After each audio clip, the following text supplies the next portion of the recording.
That's Mike. And that's Drew. And this is Brian Ambs. Hi, Brian. how you doing? Hey, Brian is the king of hot sauce reviews on YouTube, co-owner of Revive Skateboards and Forest Wheels. He has posted more than 400 videos with over 20 million views total on YouTube. So, Wow. Brian. Thank you guys for having me. Thanks for coming. I didn't even realize I have more than 400 videos on YouTube. That's crazy. I think it's 426, but Wow. That's good. Yeah. I think that I've been doing the spicy side of my channel. I think it's 3 years now. I think my anniversary is in February, so it'll have been 3 years in February, I believe. Yeah, All right. yeah. So let's start before you started YouTube. So Sure. you went to Northern Kentucky University, right? Oh, man, you guys have done your research. Yeah, and you got a degree in what? Applied photography. That's correct. I started my degree actually at Bowling Green State University in upstate Ohio. I was what they called there a VCT major, Visual Communications Technology, with a focus in graphic design.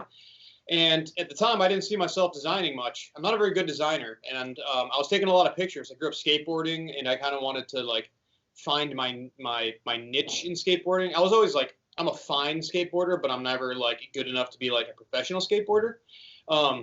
So I wanted to figure out how I could exist in the skateboard industry. So I figured like, hey, why not take some pictures? I found a buyer's guide to skateboard photography in a magazine. The next day I took out a loan for a whole bunch of money and bought a bunch of gear I had no idea how to use, and just kind of taught myself. And then eventually I decided to change my major, come back down to, I live in Cincinnati, Ohio, come back down here, and then I got my degree in basically studio commercial photography from Northern Kentucky University. Okay, and so that would make sense. So when you go to brianambs.com, it's more so your studio side. Yep. You were doing portraits and stuff after college, and Yep. I like to say, in a former life, I was a commercial photographer. I still do. I still dabble in it every once in a while. I still have a few clients left from my like full freelance career. So I still take pictures every once in a while, but the majority of it is just doing all the photography for my skateboard companies. So okay. I'm still shooting constantly. I do all the product photography for our catalogs. We go on skateboarding trips prior to the craziness that's happening in the world right now. Right. We'd be going on trips. You know, we do like a once a month kind of trip and bring some team members to different cities and whatnot. We'd shoot for the different catalogs and everything that's necessary for the Instagram and whatever for everything. So where did your love for photography and videography begin? And do you have a particular memory of taking a picture or doing something with your family that made you love that? Not necessarily. I think it was just kind of like growing up, looking at skateboard magazines, just as a kid. Growing up, even to this day, I don't think I'm a very good filmer when it comes to skateboarding filming, at least. I don't like the picture to be moving. Like, I don't like my frame to be moving. I'm very heavy on the compositional side. And so still photography works a lot better for me. And that might be why I have all my cameras on my set locked down and there's no movement in my videos. Just because I'm very careful about my framing and composition. So I mean, I just grew up staring at skateboard pictures, and I would rip them out and tape them up all over my walls, and I admired a lot of the photographers back then, and I would envision how I would shoot it. And then I was very fortunate to be surrounded by a bunch of people that are very good at skateboarding, and so when it kind of came to that time, I had plenty of subjects to kind of learn and kind of make it happen. And luckily, I'm halfway okay at taking pictures. Yeah, no, that's pretty interesting. So you graduated in 2008. Yep. And you guys started Revenge Skateboards in 2009. Where did kind of? That's kind of I came in late on the game. So Andy Schrock, my business owner, he actually started YouTube right at the beginning. He was on YouTube in 2002 when it launched, and he would do all these videos are not on his YouTube channel anymore. If you go to his channel, the very first video is probably like year 6 of his channel.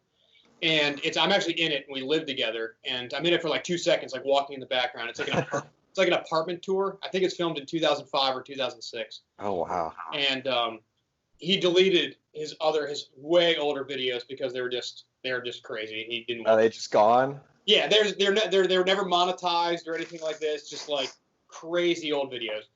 So they're just gone. He never backed them up, which is really unfortunate because I'd love to go back and watch them, but they don't exist.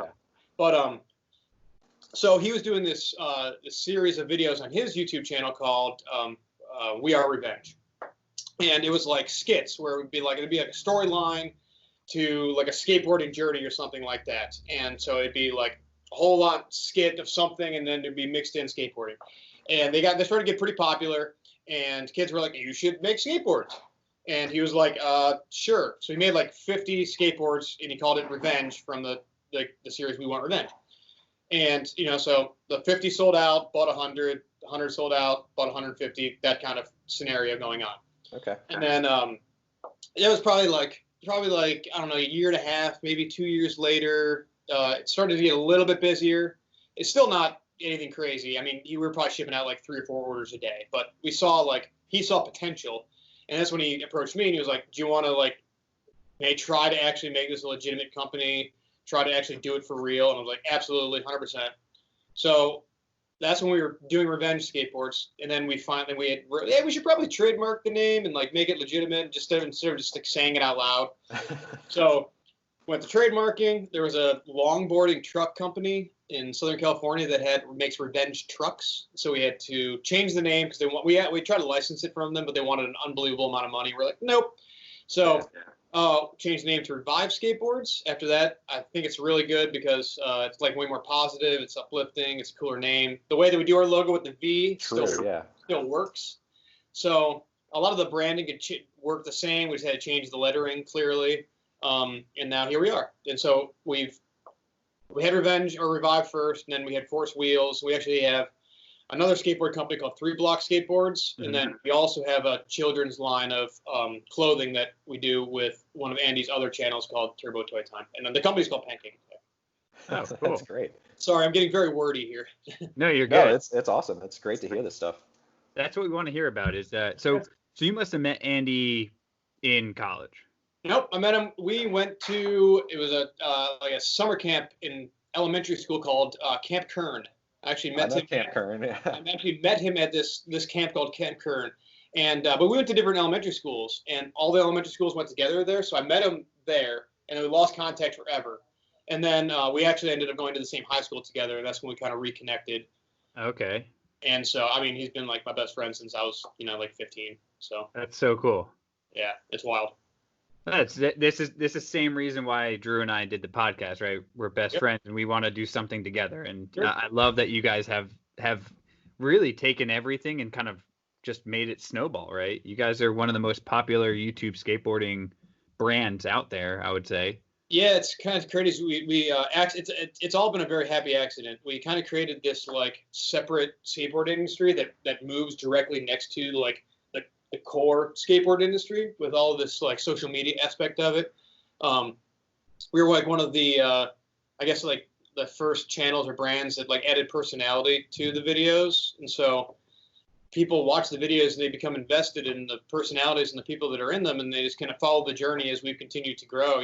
Like we started the company in Andy's his mom's basement, and we were literally in this like basement scenario with like 100 skateboards, like shipping them out with like printed pieces of paper and loading them in the back of my car and physically taking them to the post office, and we would film like day in the life. And so kids would like literally watch us like ship out their skateboard or whatnot. And we were just a tiny little operation. And then as things like snowballed and got more popular, kids could follow the journey as we got like our first warehouse, and then got a bigger warehouse, and then we got a skate park, and then got a staff, and so some of these kids have been there since like the very beginning. It's been the craziest journey.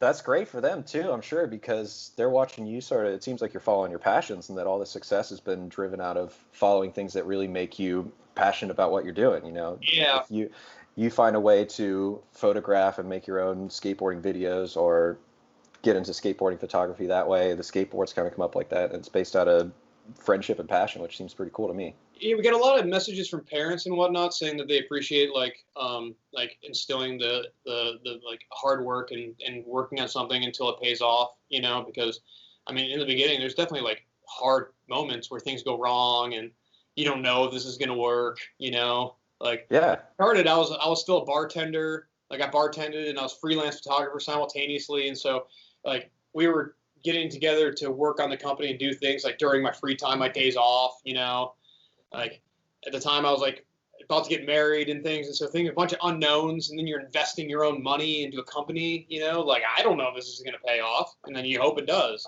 so yeah, a lot of like really scary times, but at the same time, like we just beat it really hard and worked hard on it, and it's turned into a thing.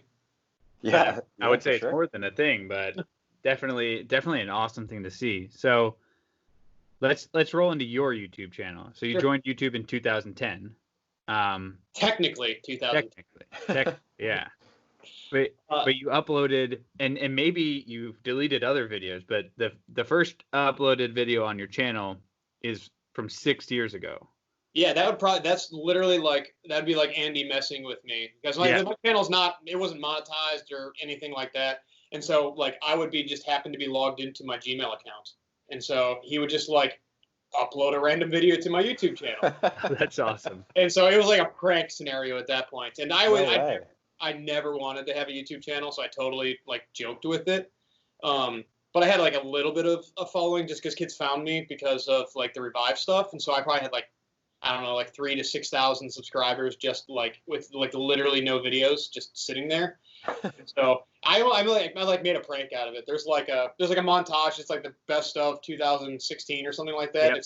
It's 20 seconds long. It's just the other two videos put together. One of our favorites was the 142 subscriber video. That was great. That's pretty fun. What changed your mind on YouTube on that format? What made you think all right, I can see myself going forward with this? That's a really hard question. I'm not exactly positive in why I did it, but it was a slow process. I didn't want to be in front of the camera. I thought it'd be really awkward for me to be able to talk directly to a camera and lead the video. I thought it would be very difficult for me. I had no interest in putting myself out there like that, because it's very it's very vulnerable to put yourself on the internet, and that it's to gain that confidence to make that first video. So I never wanted to do it. And everyone around me, all of my team riders, all the companies, all the people, even my employees that work with me, they all have their own YouTube channels. I was the only guy who did not have one. And so eventually I'm just all right, I want to do this, but I don't want to do it skateboarding. I wanted to do it with something that is completely different, so that kids can go and see a completely different side, and I can have my guests on that are part of the skateboarding side, but you can see them in a whole different realm at the same time. So I'm trying to think about what I like, so I thought about doing a photography YouTube channel, and I didn't know if I could pull it off because the editing was going to be really intense, and I didn't know if I was going to have the physical time to go in depth in editing. So I was going to do the channel. I wanted to have somewhat of a streamlined approach. So I was all right, I want one camera on me. I'm going to film. It's going to be I'm going to focus on the quality of that physical one frame, and kind of move along from there. So next I had to figure out what the content was. So I'm all right, I like spicy food. Let's try something hot. And so I thought I liked spicy food. And the video that I learned at my first video that I had never had anything that's actually truly spicy. Yeah, the hottest pepper and Reaper chip was the first. So, my first video was the Pocky One Chip Challenge with a slice of Reaper on top of it. And I'd never had a Reaper before in my life, and I'd never had the Pocky One Chip Challenge. That chip is actually not that bad nowadays. This year's version is insane, but that chip going back was not that bad. But putting a Reaper on top of it, that was a big awakening. I'm very lucky that I didn't get a cramp. I didn't get stomach cramps off of that, because that probably would have changed my entire wanting to move forward with my channel. Yeah, right. 100%. It's turned into a real deal concern for me nowadays. So you thought you liked. Let's go back to that. You thought you liked hot before that, right? What explain that? So are you talking are we talking you'd go to Whole Foods and you'd get hot sauce at Whole Foods, and you putting hot sauce on food? Yeah, basically. Yeah. Okay. I would just be I'm always anywhere you go, B-dubs or something like that. I'm gonna get the hottest stuff. I'd done the the B-dubs challenge before. I did it in college, So I'm actively searching out the hottest stuff, but at the same time I was actively trying to find commercial hot things. And so I hadn't delved into the world of the chili head community, the hot sauce community, and find things that are actually very, very hot. Because there's a monstrous difference between real deal hot and what you can find in a grocery store or a commercial restaurant hot. Yeah, that was something I wanted to ask about, was how your process of actually finding these hot products, these spicy challenges and whatever they may be, how your process of finding them has evolved from that first time when it was a chip with a slice of Reaper on top to all the dozens of different challenges that you've shown on your channel. Where do you find them, basically? Yeah. Well, nowadays it's a lot easier nowadays because I know most of the people in the community, but there's new companies coming out all the time. So that's kind of constantly changing. But there's a Facebook group called For the Love of Hot Sauce, and it's probably the largest like online community of people that really enjoy hot sauce or spicy products. And so I've made so many different friends from there and met the makers from there. Oh, and cool. It's so many different connections. It's a wonderful resource for anybody who loves hot sauce or spicy products in general. Like the biggest hot sauce company, like the guys who make those are going to be in that group. You can talk to all the people that make it. So that's awesome.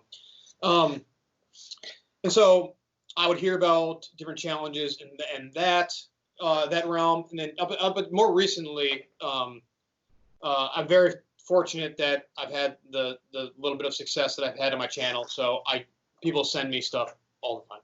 Oh, so yeah. I'm constantly getting things in the mail and things sent to me and challenges and things like that. So most of the stuff will just kind of show up at my set, or I'll be aware of it and I'll search it out and try to be like the first person to get it up online. Okay. There's in our opinion, there's like kind of two kinds of challenges, right? There's like the ladder challenge, Sure. climbing the ladder as you go, and then there's like the game challenges. Sure. Which one do you prefer more? I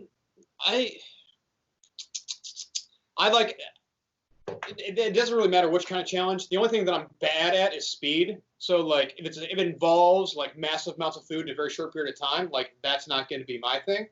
But if it's like, here is this one thing, eat it and don't die, like that I can do. Yeah. Like the death knot. Have a base level, jump to the next. Yeah. That I can do. But it's going to be like for instance, we might get into it, but I did like a wing challenge in Las Vegas, and it was 20 minutes, 12 wings. It's stupid hot, and I was trying to eat them as fast as I could. I only made it through almost half of them, but that's a different story. But and I also I've tried like the BW, like the Buffalo Wild Wings challenge. I've tried it again on my channel and I failed it, and it had nothing to do with the spice. It has everything to do with the speed. It's like you have I can't remember exactly what it is, but I think it's 12 wings in 5 minutes or something like that, and it's like quick. It's like just over 30 seconds per wing, and it's extraordinarily hard to eat that much food that fast. Yeah. Oh yeah, absolutely. There's like no chewing involved. It's insane. Like I don't understand. Outside of speed challenges, have there been any other challenges where you think back and think like that was really hard for the spice level, or like it would take a lot of convincing for me to do that challenge again? We can get into the one I was talking about in Las Vegas. So that was the absolute worst day of my life. I will never do that ever again. So because of speed or because of the sauce spiciness? It's the sauce spiciness. It's the aftermath that was involved on it. It's on my YouTube channel. I really wish I would have filmed in my hotel room after this, because it would have really brought into context how awful my life was after this. But so it's Death Wing Challenge at Wing King in Henderson, Nevada. It's right outside of Las Vegas. It is 12 wings, 20 minutes, no drinking, no eating, no napkins. And the owner said that this is not possible. He said that the wings were either 6 or 8 million Scoville with no extracts involved, which is not possible. So there is an extract involved. I'm guessing that it was an extract called plutonium number 9, which is it's not the tastiest thing in the world. It's kind of chemically tasting, but it's unbelievably hot, 9 million Scoville. Put that in perspective, like a Carolina Reaper, Guinness World Records, hottest pepper is just over 2 million. So, it's not 1-to-1. It's a the scale isn't like if you go to 2 million to 3 million. It's not. No, it doesn't work like that. You can't take 2 million things and put it together and make 4 million. It doesn't work like that. It's whatever. It's the heat of whatever the hottest thing in that is, and that would have been the extract.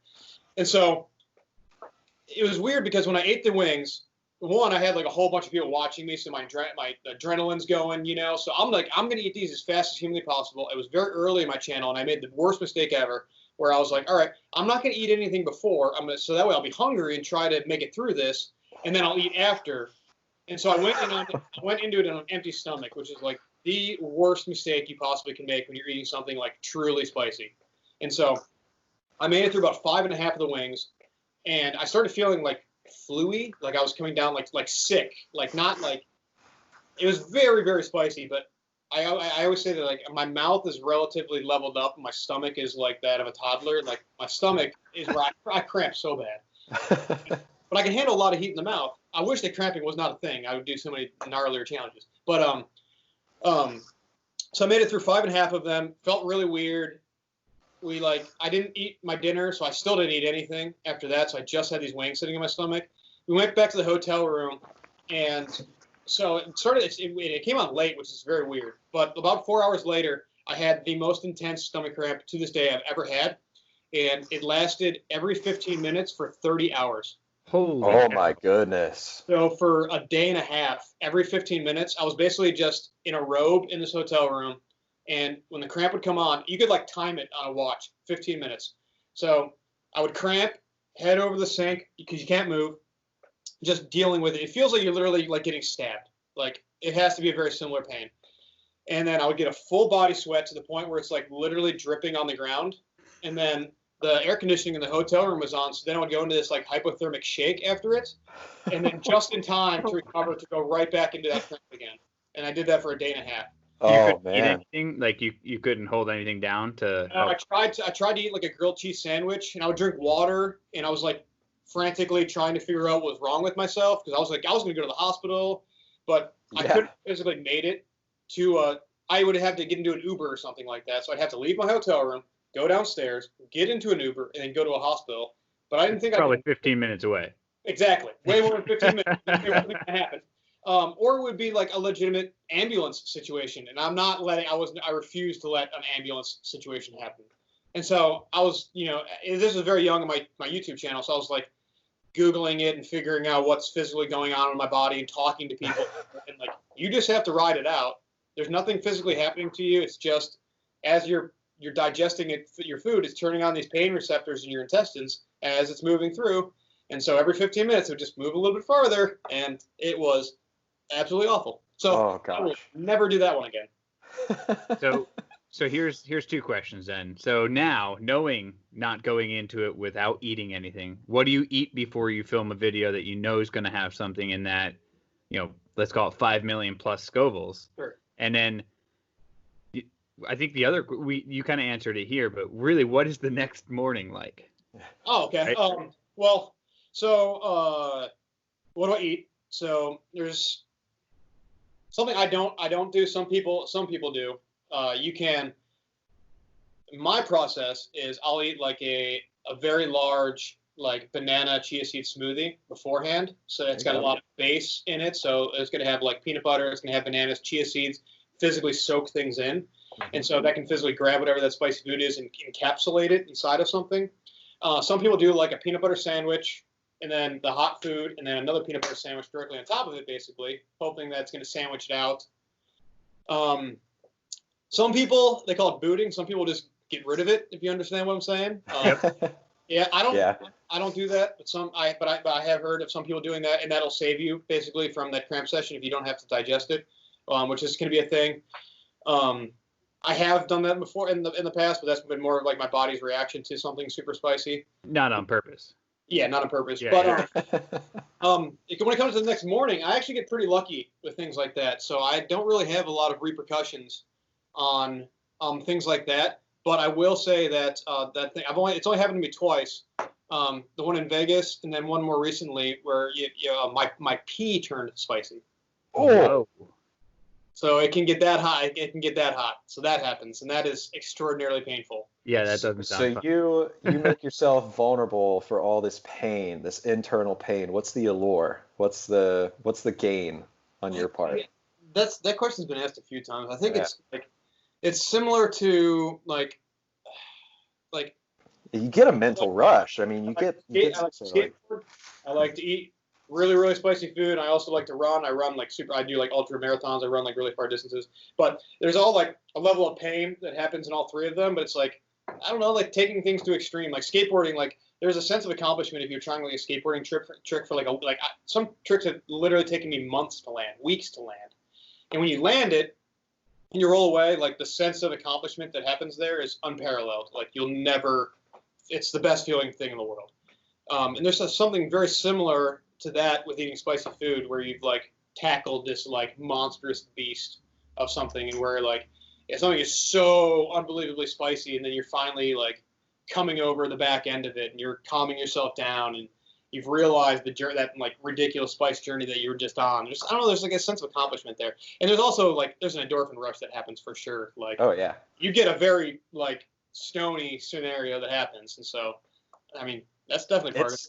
It's almost like, it's like I don't know, it's sort of like a euphoria in a sense. Oh, yeah. Just like this pain is so overwhelming. The times I've done challenges like that, it's like, it's so overwhelming that you're just kind of like, whatever, I'm here. Yeah. And then that like switches something in my brain, at least, where it makes me goofy. It does feel like a stony feeling almost. Yeah.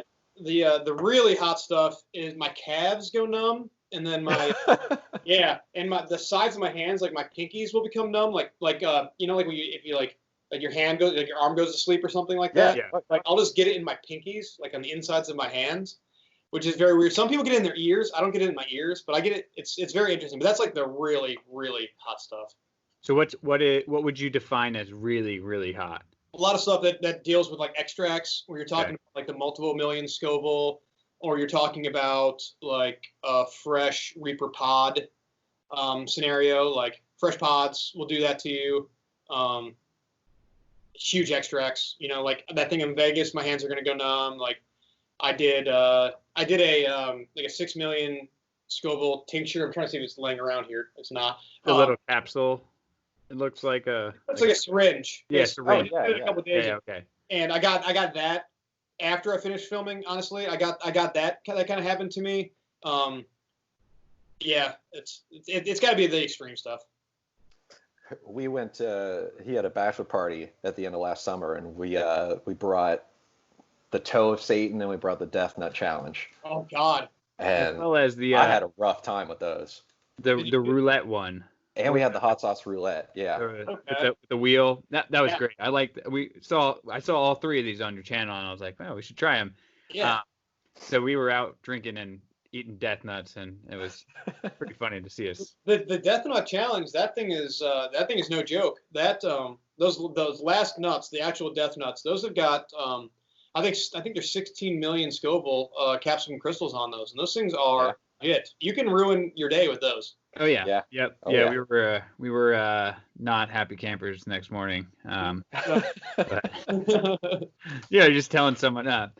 But that's we'll talk about that another time. I had a question on the end of the challenges. I've seen you sometimes, like I was watching a video with you and Ryden last night, and you put out a pint of graters, and I'm thinking, what is the best flavor for cooling off after a challenge? What do you think?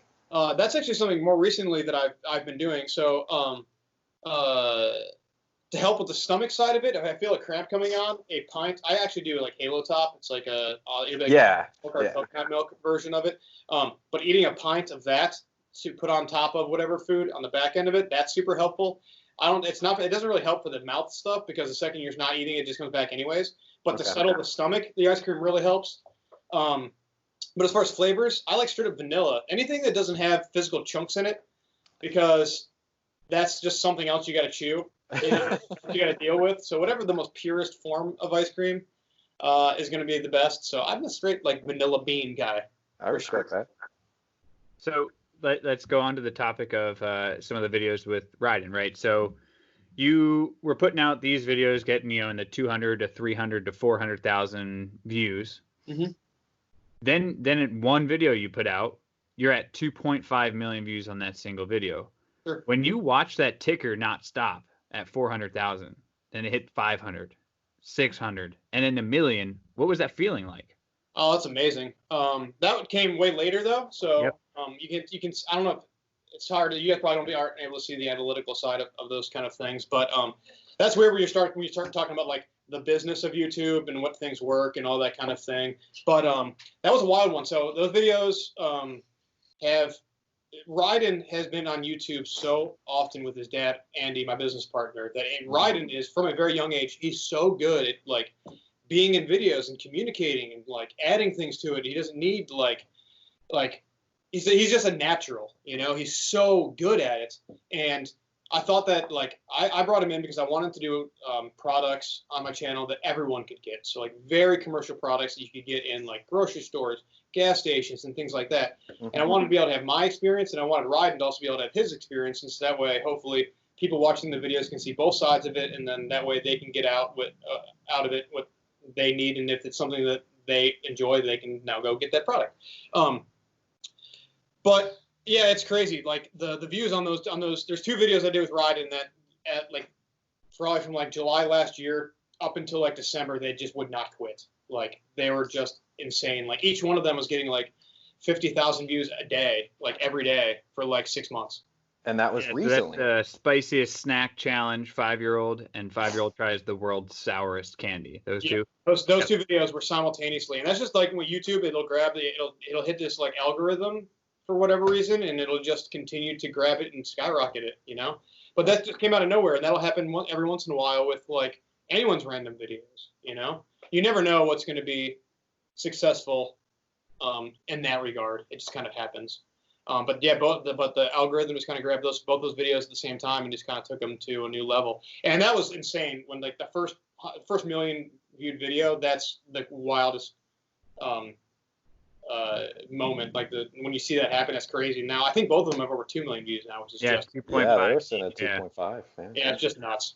Where were you? Do you remember that like moment? Jumping around? Were you so stoked that you're like 1 million, and then the next day you're like, holy cow, this is not ending. Yeah, I actually didn't know that it happened until like my buddy Justin, he's in my videos all the time. Justin, he's in all the time. He's like, dude, congratulations, and I'm like, what? He's like, your video got 1 million views, and I'm like, I had no idea. It was like it happened like 2 or 3 days previous. It was at like 1,004,000 or something like that. But I had no idea.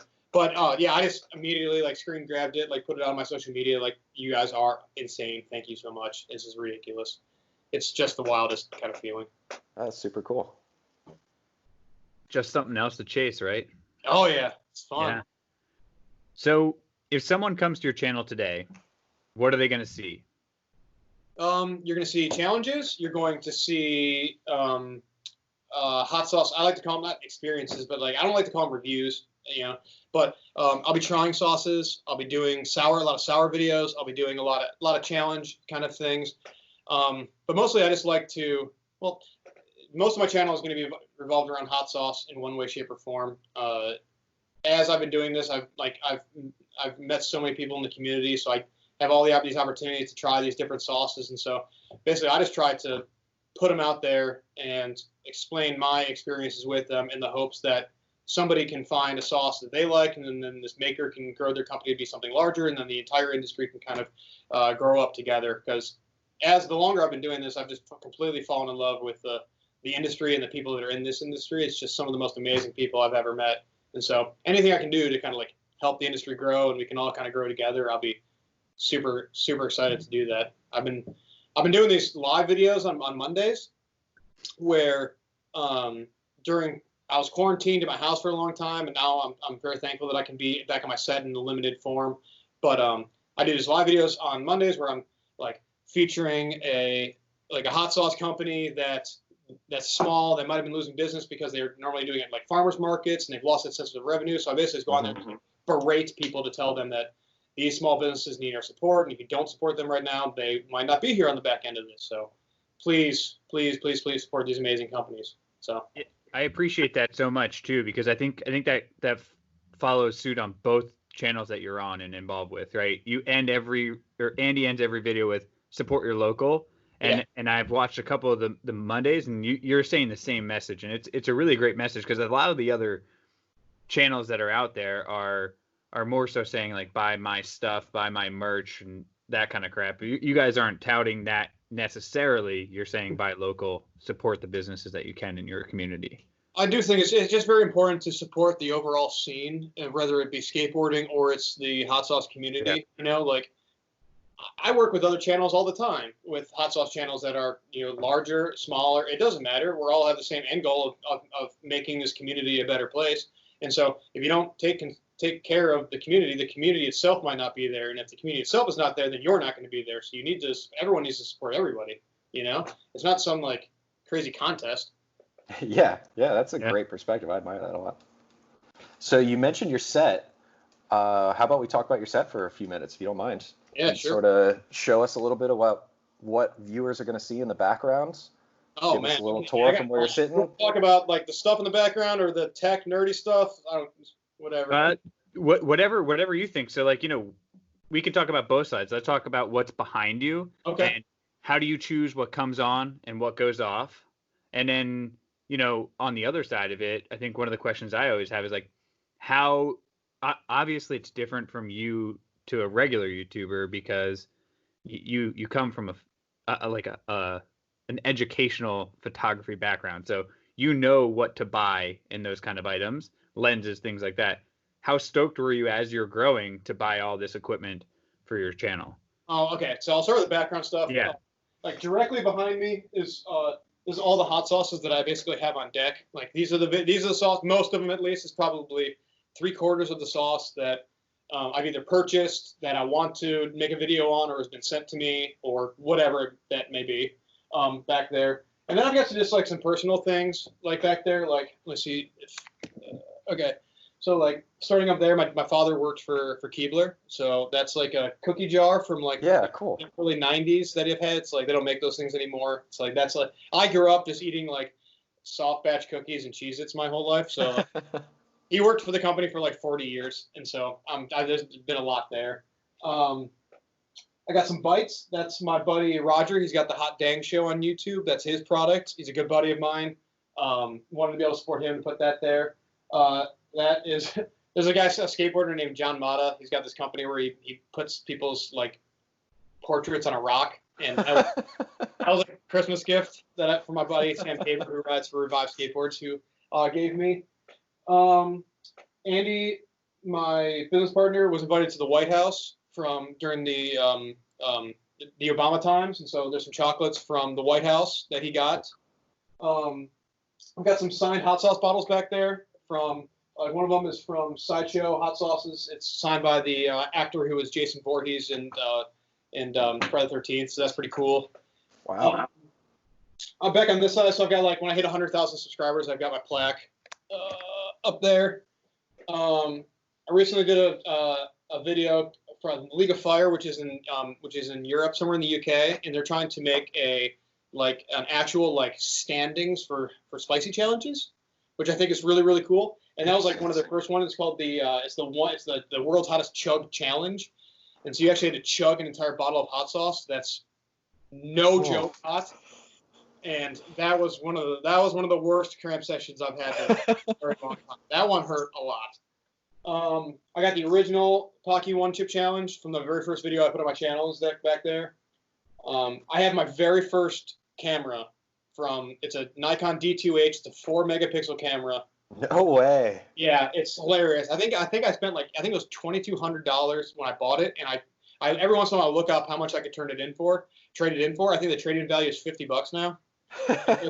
It's basically just a paperweight, so I just leave it back there. It's hilarious. The quality is awful, but that's what you had in 1995. 4 megapixels. Wow, yeah. It was a newspaper camera basically. So photojournalists would use it in black and white newspapers. Like it worked for that application, and that's about it. And then back there we got some tech decks. My skateboard company Revive, we have a partnership with Tech Deck, and that was like one of the first tech decks that we ever released. And that's just like growing up in high school, like physically using tech decks to having your brand on a tech deck is just like the most insane thing. I can't even imagine that. That was crazy. That was crazy. I guess when it comes to like the tech stuff is weird. I wish I could like straight up and show you guys, but I use aperture lights. I have 7 lights on my set. I use Nikon cameras. Most of them are mirrorless. So I have a Nikon Z6, which is my main camera with wide angle zoom on it. All of my lenses are f2 or hopefully equivalent. I got a Z50, which I just got this week. So in the world of social distancing that we have to be doing, I've physically separated people on my set. So I'm like 7.5 feet away from my guests now. So my old A camera is just the A camera on me. My B camera, which is the Z50, is just on my guest. I use a physical like PNG graphic to squeeze it together. And then my old B camera, which is an Nikon D800, which is it's a DSLR, it's not a mirrorless. That's going to be my detail camera. Okay. And then I've got 3 monitors off to my left, so I can see what each one of those cameras is filming, and so I can adjust accordingly. Nothing frustrates me more than like exactly what my water bottle is doing right now on the corner of the screen, where it's like just kind of in. Like nothing annoys me more than having something just kind of in. So I'm constantly messing with that. And I like all my lines to be straight and things like that, which they're probably not right now. But I like everything to be straight. I've got everything taped off, so there's like a safety zone where people can like put their drink or cell phones or whatever, you know. And then I'm trying to think what else I use. I got this Rode mic. I can't remember what the name of the model is, but the same one they use to film like Netflix shows. I can't remember what it's called. And that's about it. And I got 2 mics or 2 separate mics that I use in case I have an audio issue on one of them. So I'm recording 2 separate audio tracks simultaneously. Technically 3 now, but one of them is going to be in camera. Oh, cool. And then my tabletop is a piece of it's walnut that I've stained, and it's sitting on top of a conference table, and it's actually glued it's glued to the top of a conference table, basically. So that's basically it. Yeah, it looks very thought out and straight, like you said. I like how you organize the background, and that's something that all your viewers are going to be looking at almost every video. So it's cool to have an explanation of what you got going on behind there and the backgrounds behind all those items. Yeah, I think you have some detailed video. You have a detailed video on it on both sides, correct? Yeah, I did. It's kind of, I need to update it. It's a little bit older. I'm not sure exactly what cameras. I've added a lot to it. Like I've changed the light a little bit because still the lights are not that powerful. Like they're very powerful, but they're not as powerful as I want them to be. Like I still want to be like, to get too nerdy with, I want to be at like ISO 100 in my room, and I'm still at like ISO 500. So yeah. I'm still up a little bit, and I don't want to get there. So I still need to add light, and I'm slowly kind of adding it to it and changing how like where the highlights are. And I want me to be very lit, and then want the background to be slightly toned. And so flagging things off and things and whatnot is still something that I'm working on. But it's just kind of a slow evolution of the set. But I'm really into like trying to make it as high quality and as television show appropriate as I possibly can. I want to work on like the physical editing of my channel in 2020. That's something I want to do, more graphics and making it look like really clean and polished on that front end. So that's something I'm working on. But yeah, most of my videos are in 4K now, which is good to have. That extra added detail is nice. Even though I feel if I don't shave for like 15 minutes though, I'm like, Jesus. So on that note, when was the last time you shaved? Yesterday. Or like fully? Like fully? No, yeah, not trimmed, but shaved. I had to completely shave for the intro for a skate video we came out with. Oh my God, 4 or 5 years ago now, called "Take Over the World." And my beard has been like this. It's almost like a marketing thing, like in the YouTube videos. And it was for like a literal like half-a-second clip where it was like a conversation. We were talking back and forth, and like everything was wrong. Like it kept cutting to people, and things about their personality were backwards or off, you know, like, and it cut to me, and I like in the middle of a conversation, like I just don't have a beard, you know? And so it was like literally like a half of a second. Oh, that's awesome though. I had to shave it. So we had to film everything in this very elaborate intro. We filmed for like 48 hours in LA. And that was like the very last thing we filmed. I literally had to shave it off in a parking lot. Oh, wow. And then it sucked because because the video wasn't coming out for like another like 2 months, and we wanted to like save that shock value in it. And so it just so happened we got very, very lucky that it was coming up at Christmas time. And so we filmed these like Warehouse Wednesdays every week, and I was Santa for like 2 months. Oh, that's smart. And so I just had a Santa's beard for so long. That's a brilliant way to get around. What amazing timing though. Yeah, we got super, super lucky about it. So if you like go back in like, I don't know, probably like, I think it's 2017, 16. I'm just Santa forever. All right, so you mentioned some goals for the next upcoming year about your attention to detail, your editing. What other sort of goals do you have for yourself and your channel looking ahead? What are you working on in the future? Where do you see yourself going in the next year, in the next bigger time frame? Sure. first and foremost, I want to do more collaborations, more working with other channels. I've always said it that I think that everyone can grow together, so I want to be as collaborative as humanly possible. So the more like other hot sauce, more makers, more anybody in the chili head community or the hot sauce community I can get on my channel, the more the merrier. That makes me so happy to have. So I want to do that first and foremost. From there, I want to start working with some of the hot sauce makers and spicy makers that like I admire, that I think just make like amazing products.